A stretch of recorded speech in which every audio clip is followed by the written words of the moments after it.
Okay, so in today's class we will look at some of the tutorial problems, in fact two tutorial problems. The first one in fact we've already distributed to all of you. So the idea here is to essentially go over a computer program that we have written. In fact, it's John who has written it in Pascal. I just converted it to MATLAB or Octave. And so the idea is to give you, to show you the structure of the program. I think some of you already have solved the Poisson's problem, but for others I thought it would be a good idea, or we thought it was a good idea to show you how the program would look like and structure. The first one is a Poisson problem. So it's del square psi is equal to minus omega, stream function and vorticity. So first what we do is we solve at the interior points, okay. And as John had shown, this is the numerical molecule 1 by delta square psi ij is equal to minus of omega at ij. There's a boundary condition where psi is 0 everywhere on the boundary, okay. One thing you have to note that if you are going to program in MATLAB or Octave, and I think as John also pointed out, the index starts from 1, right, both direction I and j. Whereas in some other computer program it starts with 0.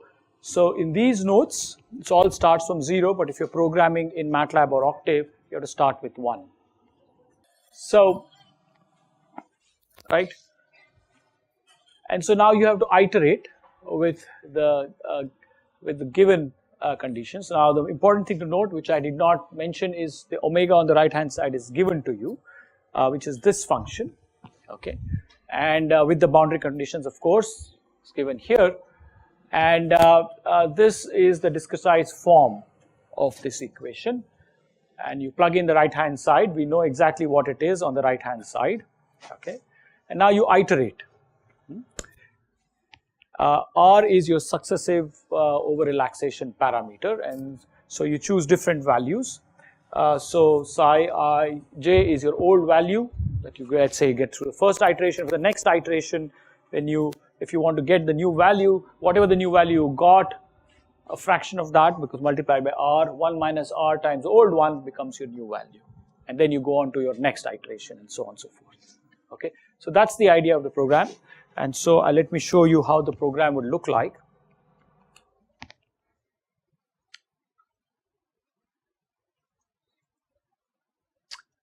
Right, so this is the program. Okay, so I do not know how many of you can see it. The comment is in green. Okay, so the first 2 points essentially says that when you start off with the program, you clear all your variables, make sure there's nothing that's stored, and so on and so forth. Nx and ny are the number of grids that you have, okay. So if I want 20 intervals, I choose 21 grid points, right, and so it becomes 21 because we start with 1. Yeah, that's what it is.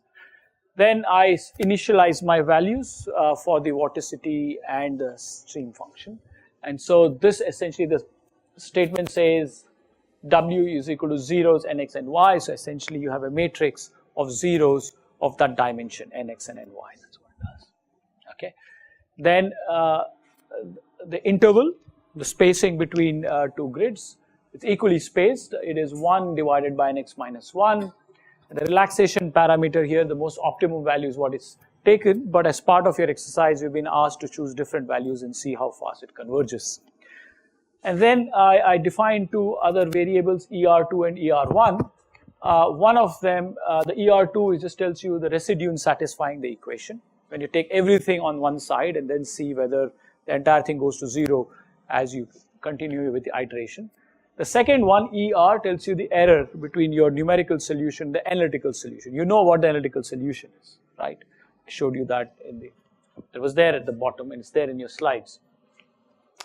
So then the first thing I do is I initialize all my variables, okay.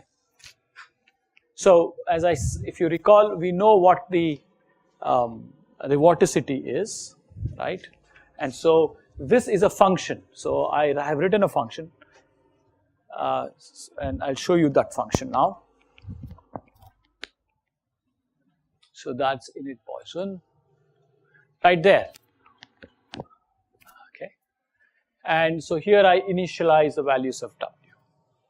Okay, psi is of course 0 everywhere because we just, when we defined that, it was a matrix of 0 and 0. Right, so this we are given right here. Yeah. Right. Okay, so let's go back to the main program. So we're done with the initialization right there, and now I start my iterations. Here we have chosen the number of iterations to be 4 times 21. You can just keep iterating and see when it actually converges. So that's about 84. Then what I do is, with these values initialized, now we will solve the problem. So this function, which is Poisson bracket PWR H, NX, NY, these are the variables that go into the function, and the output I get is P, which is my stream function in ER2. Okay, and if you recall, ER2 is the residue in satisfying the function. Okay, right. So let's look at that. So here is that function. Right. So these are the internal nodes, remember from the slide, because outside everywhere psi is 0, if you recall. And so I now have to go through these loops for all the internal points. Okay. Right. So for a minute, just ignore the first one. Right here, let's go to the next statement. This statement is essentially that right there. Okay.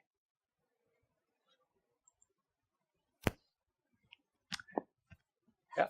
So Pij is equal to 1 minus R times Pij, previous the new one that you calculate, should be equal to R times 1/4 of this entire thing. Okay. Right. Now the Q that I have here is the residual. Essentially I take everything on one side. This of course doesn't have the R. Okay. And I find out what the value of Q is. Okay. So this is before you apply the successive over relaxation. Right. So I want to know how fast is this converging to a solution. And so I start off with an ER2 equal to 0, and then I say if this is, so Q is that residual, and if my ER2 is 0, which is what my initialize is, then this becomes equal to that. Okay. So at each point on the grid, it is determining what the residual is, right? And the idea is to store the maximum value of the residual, wherever that is, one point. And so you want to track how that value actually goes down with the number of iterations. So once we have that, let's go back. So we have initialized all the values, we started our iterations, we have now used the Poisson solver. Okay, once that's done, let's say in some iteration IT, then I want to find out the difference between the solution that I get and the analytical solution. Okay, so here I have another function that I have written. The name is error analytic. Let me open that function right here. And so I would like to find out the difference. It's taken the absolute value between Pij, which is the solution that I got in that iteration, stream function, minus the analytical solution. Okay. Right. And so I store that value in here. Okay, and the idea is always to store the largest value. Right, so once we are done with that, at each iteration I want to print out the values. So IT is the iteration number, ER and EER2, residual, and this is the error with respect to the analytical solution. And here we are printing out the stream function value at the center point, which is 0.5 and 0.5, x equal to 0.5 and 0.5. Okay, and that's it. That's the end. Okay, so you go through these number of iterations, and then you look at how these values change. At the end of that, you can now plot solution. So in Octave or in MATLAB, you can, this is the way to create a three-dimensional plot. So Tx is a variable, it's a vector that I defined. The idea is to create a vector of equally spaced points. The number of points is nx, starting from 0 to nx minus 1 star h. So for my 21 points, it will be 20 times h, which will give me 1. Okay, so 0 to 1, and I want to have 21 here, right? Right. And similarly, I do the same there. And then with that, I create a grid. It's called mesh grid. With these tx and ty, I get a grid, xx and xy. One is called xx and xy. Okay. So xx would essentially have all the x's. Okay. So it's nx, whatever the number. So it's essentially having xx. Sorry. So they all go this way. Okay. So 0, say 0, 0.05, 0.1, and so on and so forth. Along, so you have a big matrix whose rows are all the same. Okay. Whereas yy will again be the same nx by ny matrix, but all the columns are the same. Okay, that's the format. You can in fact look it up using the help manual of that. And then mesh C would essentially give you the plot, the three-dimensional plot of tx and ty and p being our stream function. The C here gives you both a three-dimensional plot and the contour plot below it. Okay. And then you put the labels. Okay. You may want to look at the help function for the details regarding these. Okay. But if you remember that there are these statements of lin space, mesh grid, and mesh C, I'm sure you will be able to figure this out. It's not difficult at all. Just remember that these are the things. Okay. So we'll run the program. Let's see what happens. That's where the output comes out. So there are 84 iterations as we had guessed there. And here is the difference between the error that we are getting between the numerical solution and the analytical result. Okay, and then the largest one, this is the residual, and this is the psi, the stream function at the center, right? And as you would expect, this should go down. Both of them should go down.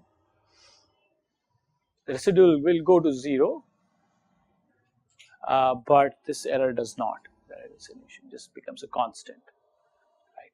And here is the plot that you get. Stream function.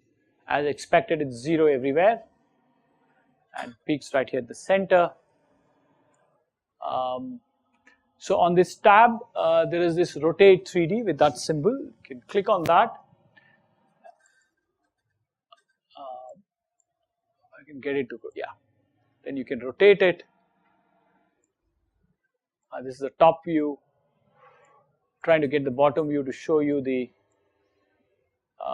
stream. Yeah, it's not very convenient. So that's where the contour plot is at the bottom. You may have to turn it around. I might not be able to do it very convincingly because right?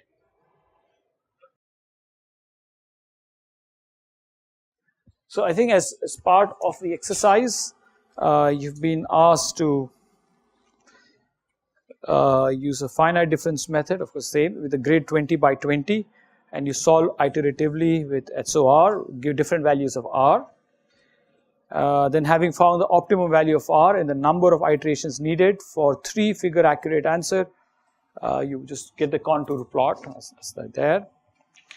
Then find the maximum over the domain of the error. That is the difference between the numerical solution, the analytical solution, which is sine pi x, sine pi y, for different grids. And then you plot that error as a function of delta x square. You should be able to see that indeed it gives us delta x square. Okay. Right, okay. So let's move on to the second problem, slightly more involved. Right. So it's a driven cavity problem where you say that here is a box with fluid in it. Take a square box, and let's say there is a plate or something which is moving the fluid on the top, except that the velocity is not constant on the top, and it varies as sine square pi x. Okay, right, and there's no penetration boundary condition everywhere, top and bottom, so there's no flow anywhere that is going through the wall, and of course, because there's a no slip boundary condition at these boundaries, the tangential velocity is 0 on these three sides, except here this is the boundary condition that we have. Okay, so that's the problem of the driven cavity problem. Okay, so how do we start? We start again with initializing values of omega and psi. You can start with some value of psi at time t. So at time t equal to 0, you can put that equal to 0. And then you go ahead and solve this as psi equal to 0. Then they go to the next time step. So you go to the next time step. We have this equation to solve. So instead, yes? I'm very embarrassed to say that equation is slightly wrong. Which one? The vorticity times the equation. I think the Jacobian should have a plus sign. Right here? Yep. Ah, okay. Pointing out to me I made an error. Okay. There is an error. Okay. I haven't checked that, so kindly check that, and yeah, and if there is a correction, please make that. Okay. Right. And so once we have those values, the initial values, we have to solve this, so we have to discretize this with omega on the boundary, so that dou psi by dou n is correct, that there is essentially dou psi by psi. So these boundaries, we get the right normal derivative of psi, okay, which is the tangential flow. So we have the two boundary conditions, as I said, one for the normal boundary condition, the other is the tangential boundary condition, right? And of course, the definition of vorticity is given right here. Yeah. And so now let's look at the program. Again, we clear all variables and the number of variables that define, the important ones being the Reynolds number. So mu is 1 by Reynolds number, once you non-dimensionalize that.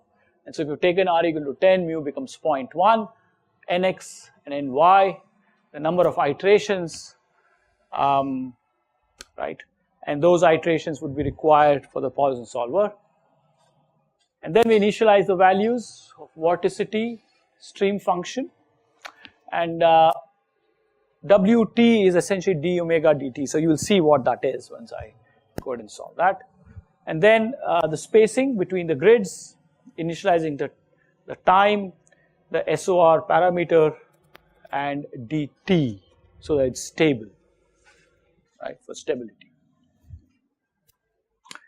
Right, so that's the 1/5 factor there. So the idea here is to print out the solutions after a certain amount of time. So what's been done is the final time is 3, and the idea is after every 0.5 time units you print out the solution. So that's why you have those two times d peak and t final, right? Okay, so we start off by first defining what t peak is at that time. So initially when your time is 0, t is 0, this is 0, d peak is 0.5, so that's the time that you have. And you say that you start off your while then loop or while then do loop. It says while t is less than t final, so you have to keep doing this till the final time step. And then within that you have a second loop, which is a while do loop, which is t less than t peak. Okay, so the idea is this, the second loop inside, once that's over you can print out your results, right? Okay, right? So let me scroll down there. There you go. So the iterations would start here. So what we do is with those initial values, omega, we essentially solve the Poisson's equation, del square psi equal to minus omega. Right? It's exactly the same solver. So once you have a solver for the first problem, you can use the same solver for this. And I think that's what Sahej said earlier, that if you make modules, when you test each of these modules, then once you have tested those modules, you can use the same for other programs, for other numerical problems that you. So that's the idea. You can, in fact, of course, you can always write this as a linear program where you don't have functions, you just write each section one after the other. That's also possible, but that's not elegant. Right? Because once you have tested these modules, you can then you have more flexibility and you can use the same for other problems. Okay, so once you have that, we have to take care of the boundary conditions, because once you have the psi everywhere, we have to go and now solve for the unsteady state equation involving the vorticity. And so we give the boundary conditions for that. That's the BC1 and BC2. So let me explain what I mean by that.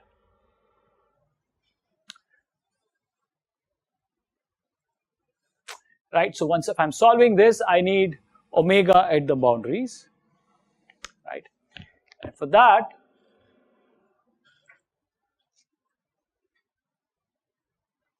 F11, right? So if you recall, we had quite a bit of discussion. For example, if at the lower boundary, I need to give the value of omega, okay, right here. And so you calculate u at a half point above, right? Then use the definition for omega. And when you do that, since you have u here, and you are using the value of u here at the bottom, which you know, right? It's 0, right, in this way. So it's a no-slip boundary condition. You know what your u is using this. So you get omega, the vorticity, at 1/4 of the distance, right there. Okay, is that clear? So we know what u half is, right here. So we are trying to get the boundary condition for the bottom wall. So we know what u half is. This comes in the definition there. So we know that, okay. But I need omega, because that's the one for the boundary condition. The omega uses the information of u half here and u wall. U wall, I know in this particular case, is 0 at the bottom. So using those two, the omega that I get is for the 1/4 distance from the bottom. Okay. And the first order approximation to say is the 1/4 value that I have is indeed what the value at the bottom wall is. Okay. Is that clear? The next order approximation, as Professor Hinch pointed out, is that you have the value here already. You know what the value of omega here is, and then you extrapolate using a linear function to get what the value here at the bottom is. A simple linear extrapolation from 1/4 distance, you know the value of omega and here, and that is the value which is right here. Okay? Is that clear? Okay, so what is done in the program is that first we get the value at the 1/4 distance, omega at 1/4. That's what these four lines are doing. So first, what you're doing is you're varying I, that is along the x is what you're varying, the first node point. So we're starting from the bottom and going up. So when I is equal to 1, you're at the bottom wall, okay? And just following what I just said, you have this minus this divided by 0.5 h, okay? Right? So this is the velocity at a point 1 minus the velocity at 0 divided by 0.5. So you do this now for top, bottom wall. So top wall, of course, on the top we know that what the velocity is because that's the boundary condition. So you can directly put that there and the one we should know. So this one gives you omega at 1/4 the distance from the boundary. Right. Now what we do is we make that extrapolation, make use of that linear extrapolation to get the value on the boundary. So this, and that's BC2. So remember that you need omega at 1/4. So once you do this, you follow it up with this at all the points. Recall that you have this 4 times omega minus this divided by 3. Is that clear? Right? So these are all for the internal points. So let's go back to the main program. Right? So I have solved my Poisson problem. That square size equal to minus omega. I've now put the boundary condition. Now I start solving for the interior value. So this is the unsteady state part. The unsteady state part, and that's right there. Okay. You solve this. Again, just to remind you that here for your case, for if you're solving in MATLAB or Octave, I goes from 2 onwards. 2 onwards right there. Okay. So I have done this part, and now I'm going to calculate this, everything delta t times that part. Yeah. Let's do that.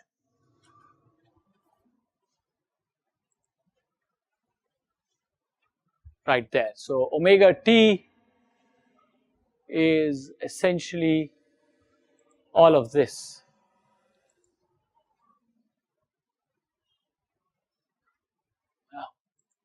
Is all of that. Right? I'm sorry, I said that we've already done this. We haven't. It's del square omega. So I think that also comes in there. Okay. So this entire thing is this right there. So that is omega t. Okay. Once you do that, the next time step is that omega t times delta t plus what you have in the previous time step is what omega is in the current time step. Okay. Okay. But of course you do this for all the interior points, not on the boundary. So that's fixed, doesn't change with time. Right? Okay, so that's it. That's the main thing. Once you're done with that, then you keep incrementing in time. And so if you recall, I just said you have 2 loops, one inside the other.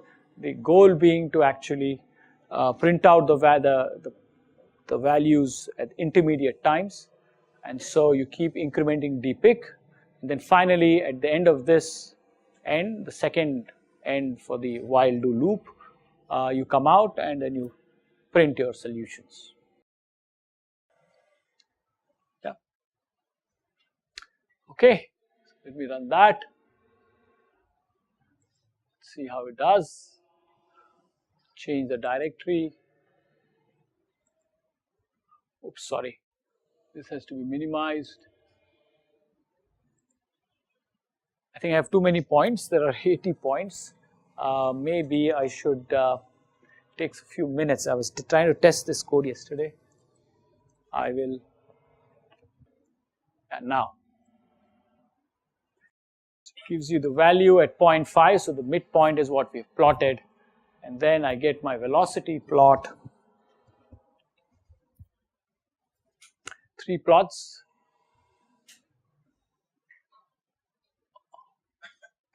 Stream function plot. Oh, there are 3 plots. I don't know if I have.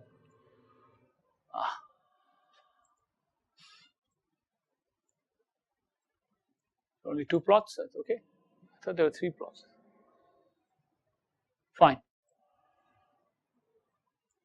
And so you get the stream function plot with the contours at the bottom and the velocity plot. We just look at the program once again. So that's the vertical velocity and the stream function, but you can plot the horizontal velocity also, which I have not plotted. Okay.